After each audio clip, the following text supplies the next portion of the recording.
Hello my people, welcome back to another video. There is indeed a good news. Oh yes, there is a good news. And the news says Senate declares kidnapping, banditry as terrorism, approves death penalty for offenders. So this is indeed a good news. All the people that are involved in banditry and kidnapping have a death penalty. But the question right now is, will this penalty be implemented? Because it will be indeed another justice for the priest and his wife that have eventually lost their life. According to Sahara reporters, Kaduna Priest Venerable Achi, kidnapped with his wife, dies in captivity. How many more people should we lose before government do something about what is going on? Now, this issue is not only happening in Nigeria. In the United States, during the Thanksgiving, 2 guards were shot very close to the White House, of which Donald Trump has come out to condemn this act. And in his address, he did make mention of several things that I want you to pay close attention. Remember that when it comes to Donald Trump's, he acts very fast and swift in his words. So let's listen to Donald Trump's address to this issue and how he has actually handled it. Fellow Americans, earlier today, on the eve of the Thanksgiving holiday, 2 members of the National Guard serving in Washington, D.C., were shot at point-blank range in a monstrous ambush-style attack just steps away from the White House. They had been deputized as part of the most successful public safety and national security mission in the history of our nation's capital, the D.C. Safe and Beautiful Task Force, which has achieved an unprecedented reduction in violent crime and crimes of all type. This heinous assault was an act of evil, an act of hatred, and an act of terror. It was a crime against our entire nation. It was a crime against humanity.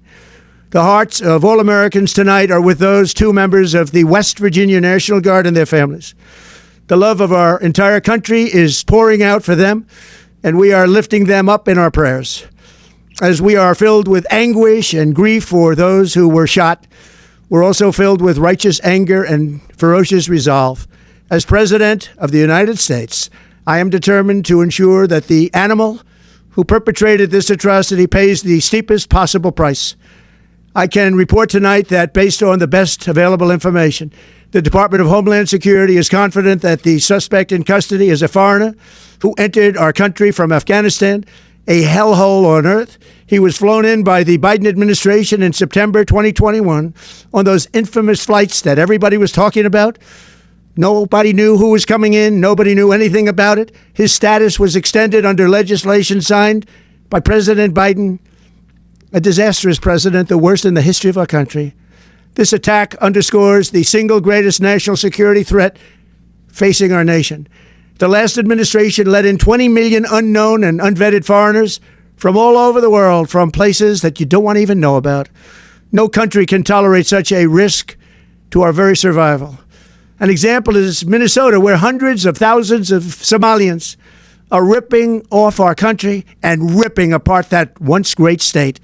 Billions of dollars are lost, and gangs of Somalians come from a country that doesn't even have a government, no laws, no water, no military, no nothing, as their representatives in our country preach to us about our Constitution and how our country is no good.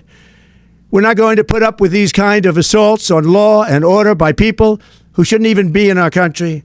We must now re-examine every single alien who has entered our country from Afghanistan under Biden, and we must take all necessary measures to ensure the removal of any alien from any country who does not belong here or add benefit to our country.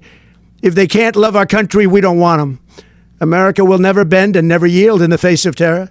And at the same time, we will not be deterred from the mission these service members were so nobly fulfilling.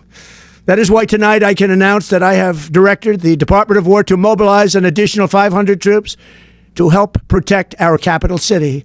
We will make America totally safe again, and we will bring the perpetrator of this barbaric attack to swift and certain justice if the bullets going in the opposite direction haven't already done that.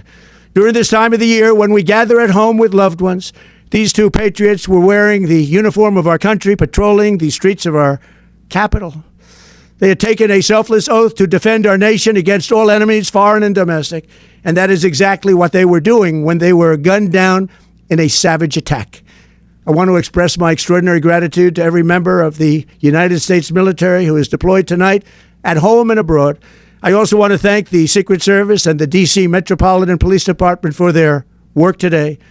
This Thanksgiving, I ask every family to say a prayer for the two great heroes who were so horribly shot, and for their loved ones. Please say a prayer. May God bless them and comfort them, and may God bless and protect the United States of America. Now, according to Donald Trump, in his official X handle, he said, the animal that shot the two National Guardsmen, with both being critically wounded and now in two separate hospitals, it is also severely wounded, but regardless, will pay a very steep price. God bless our great National Guard and all of our military and law enforcement. These are truly great people. I, as President of the United States, and everyone associated with the office of the presidency, am with you. According to Sahara reporters this morning, bandits adopt 20 farmers, including pregnant women in Niger State community, days after St. Mary's School kidnappings. What exactly is going on in this country? Today we will hear that bandits release some people, the next day they are taking more, they are adopting more people. What exactly is going on? The attack follows the adoption of hundreds of students, pupils and staff members from St. Mary's Secondary and Primary School in Papari, Agwara local government.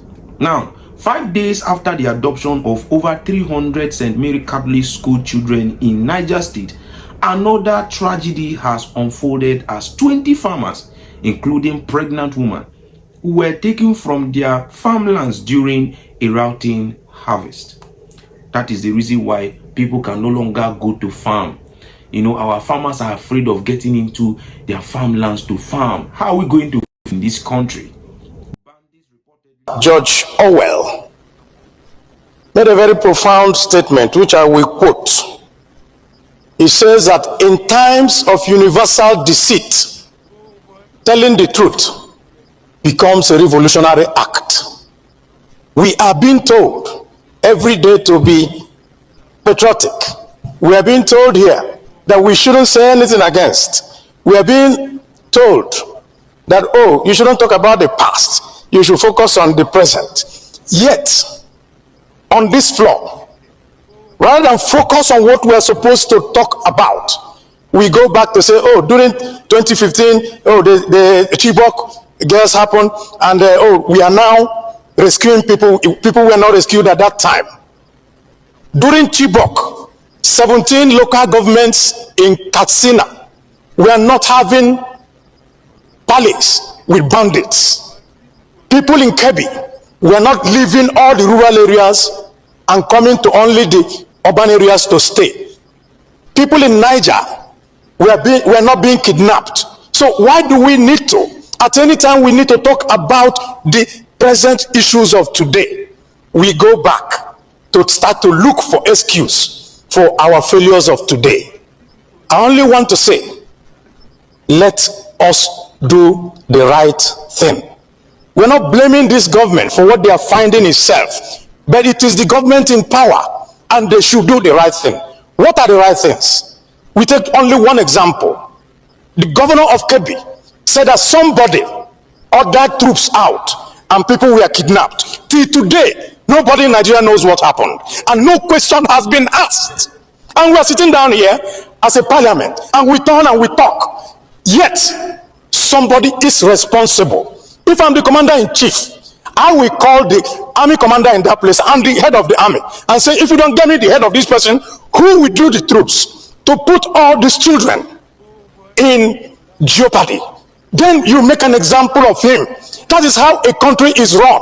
A country is not run on pacification. A country is run on confronting issues. Bandits reportedly kidnapped 20 farmers, among them 4 pregnant women and several children in Omanwan